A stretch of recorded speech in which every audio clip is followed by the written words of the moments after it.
With the rising cost of cruising these days, it's important to maximize your cruise enjoyment and minimize your cruise worry. Today, I'm going to share with you 13 tips to help you make the most of your cruise experience so you can feel like you are cruising like a pro.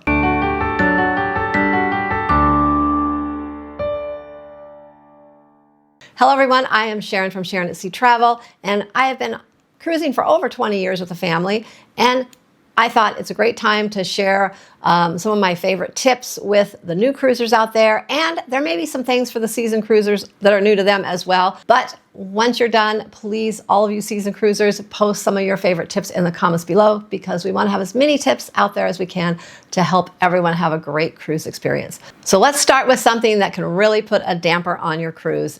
And this is something you're going to start with before you even leave home.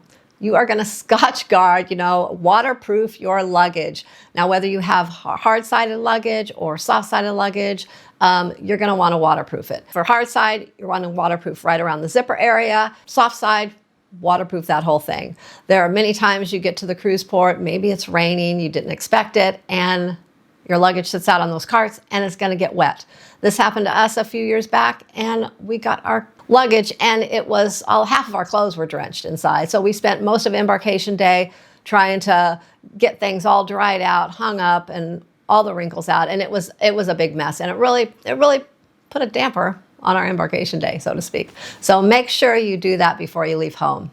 And while we're on the subject of luggage, my next tip is make sure you bring some sort of carry-on bag with you on board, whether it's a little rolly carry-on bag, a backpack, something like that. Even if you have checked luggage, make sure you bring something with you on board that you can carry some important items, such as medications, maybe your travel documents, things like some toiletries, a little sunscreen, and maybe a swimsuit if you plan to get out in that sun and start enjoying your Embarkation Day before your luggage arrives. Because sometimes your luggage doesn't arrive right away when you get on board. It may, but a lot of times it doesn't arrive till later in the afternoon, or sometimes even into the evening. So you might want to throw an extra outfit in there as well in case you want to change for dinner. Also, if you are bringing any kind of medical devices such as a CPAP on board, make sure you bring that in your carry-on as well. Do not put that in your checked luggage. Next, unless you get on the ship very early, avoid the buffet on Embarkation Day. The buffet is going to be chaotic, it's going to be hard to find a seat, and it's not going to be a pleasant experience. There are so many other places you can eat on board, so try to find one of the alternate venues that you can go to. And some ships will also have specialty dining available at maybe a couple of their restaurants that you can pay a couple extra dollars for and enjoy a nice sit-down meal. There's also the main dining room on most ships that you can go to as well. So find another alternate place to eat on Embarkation Day besides the buffet. Also, you're going to want to avoid the buffet on Debarkation Day as well in the morning. Most people go to the buffet, they take all their luggage with them, they commandeer a table, and they sit there and eat and wait until their number's called to get off the ship. So if you go a little late, those tables are going to be taken. No one's leaving until they're getting off the ship, and you're just going to be standing around and probably not get any breakfast. My biggest tip for that is go to the main dining room. Most all ships have the main dining room open early in the morning for a couple hours before getting off the ship. So leave your luggage in your room. We usually do. We tell the room steward that we'll be back in about an hour. We're going to eat, and we go to the main dining room, have a nice sit-down breakfast, fill up our bellies before getting off the ship for that big travel day home. And then we head back to our cabin, grab our luggage, and get off the ship and head to the airport. And we don't have to be worrying about being hungry at the airport, because you know how expensive that airport food is. My next tip is watch out for those first few drinks on Embarkation Day. You're so excited to get on the ship, especially the new cruisers. You find, you've been counting down these days. You get on the ship, they start bringing these drinks around, and you just start drinking them. 1 drink, 2 drinks, maybe 3 drinks, haven't had lunch yet. And next thing you know, they kind of hit, and you are doing the wrong kind of wobble, or maybe you fall asleep for a little nap. You miss the sail away. You sleep on through dinner, you miss the whole Embarkation Day, and you don't want that to happen to you. So just kind of watch out for those Embarkation Day drinks when you get on board. Now here's a tip when it comes to booking your entertainment on board. Now, some cruise lines require you to book your entertainment ahead of time. You can book it sometimes pre-cruise or sometimes once you get on board the ship. Now, if you are on a cruise line where you have to book your entertainment to go to the shows, you want to make sure that you do it quickly. So if it's anything you can pre-book online, make sure you do that as soon as it opens up, because the shows will book up quickly. Also, if it's when you get on board, make sure that's one of the first things you do on board as well. Now, here's a little tip. It may or may not work for you. We've tried it a few times. It's only actually worked once for us. But when you get to the cruise port, if you're waiting in the cruise port to board the ship for a little while, you can maybe try to log into the ship Wi-Fi and see if you can get it connected there while you're in the terminal. And if so, you may be able to book some of your entertainment ahead of time there before even getting on the ship. So like I said, this has only happened to us once, but if you can do that, that will save you a lot of time and hopefully get the shows you want when you get on board. Another thing you're going to want to be pre-booking, and that is your excursions. So make sure you book your excursions ahead of time, if at all possible. You will pay for them ahead of time. I know newer cruisers a lot of times like to book their excursions through the cruise line. They feel a little safer that way, and that's fine. We used to do that when we first started cruising as well. Maybe some of you seasoned cruisers like to go up, venture out on your own, go with third-party companies, things like that. Those are great experiences as well. Another thing, Wi-Fi, drink packages, all of those things you're going to want to pre-book as well, because most cruise lines, you can save a little bit of money by pre-booking them, whether it's just a discount on pre-booking them, or maybe they're having an additional sale by pre-booking them. Now, before we go any further, if you haven't done so already, please consider subscribing to our channel so you don't miss out on any future cruise content. Now, let's get back to the video. Next, let's talk about onboard shopping. Probably stay clear of those shops on embarkation day. They're going to try to sell you a lot of things, and if you're new to cruising, you're going to think you're getting great deals, and you're going to want to buy everything. You're excited to buy souvenirs.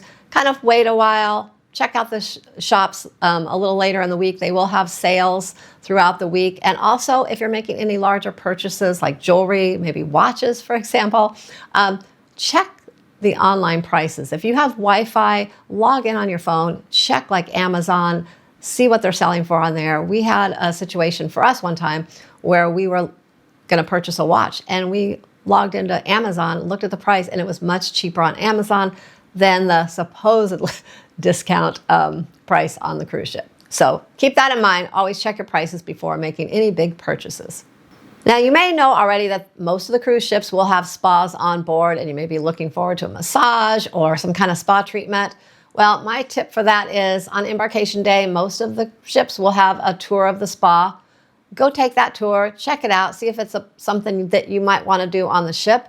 And then also be aware that they will try to get you to book an appointment on that day as well. But don't book it then. Wait for those little sale flyers for port days to come around to your cabin, and book it on a port day. That's when you're going to save some money. That's when they're going to give the deals out. So book on a port day if at all possible. And also be aware of the upselling. When you do go for your treatment, they are going to try to upsell you on several items. So make sure you know how to say no so you don't leave with a big bill. Here is a big one. Make sure everyone in your cruise party knows how they can and can't use their phone on a cruise ship. When you are getting ready to sail away, everyone needs to go in airplane mode. Now, make sure if you have a Wi-Fi package, you know how to use that. If you don't, you can still usually log into the apps with just the ship Wi-Fi. Also, check with your cell phone provider. See if you have any kind of extra coverage when you're in ports or when you're at sea.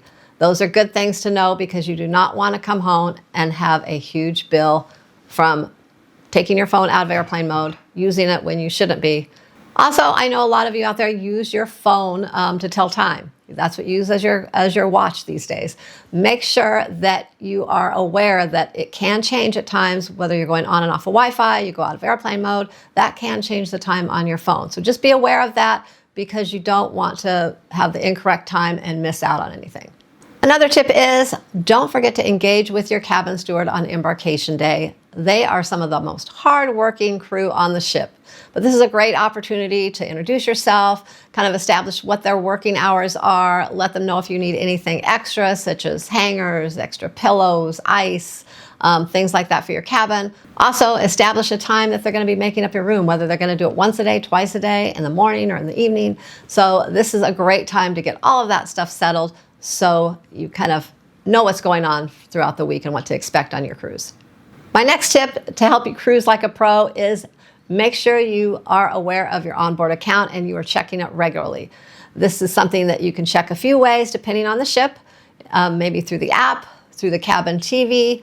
Also, if there's a kiosk on board, and you can always go to guest services and they will actually give you a printout of your current charges. And if there's anything that you don't think you made, any charges on there, they can resolve it right then and there. So that's always something you definitely want to keep your eye on. And also, when it comes to kids and their onboard accounts, make sure you set up an onboard spending account for them. You can usually set a certain amount, like say $50 for the week. That way, if your child goes to the arcade and starts swiping that card too much and they go over $50, it's going to shut them down and they're not going to be able to spend anymore. So make sure that you do that as well. You can do that usually during your online check-in process ahead of time. If not, you can go to guest services and do that on board.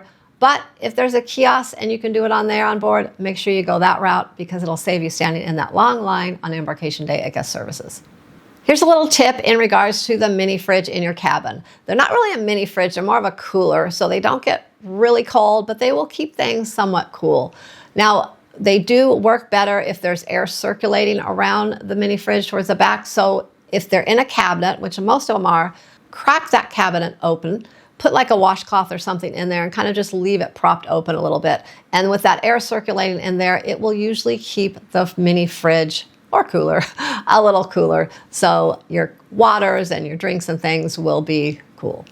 Now that was my 13 tips, but I am so glad that you stuck around till the end here. So I have one more bonus tip for those of you that are still here, and that is use room service as your wake-up call on port days. This is a great way to wake up, have some coffee and breakfast in your room when you have an early port day so you don't miss your excursion. And if you get up early and you have a little extra time, you can always go down and have a proper breakfast somewhere else too.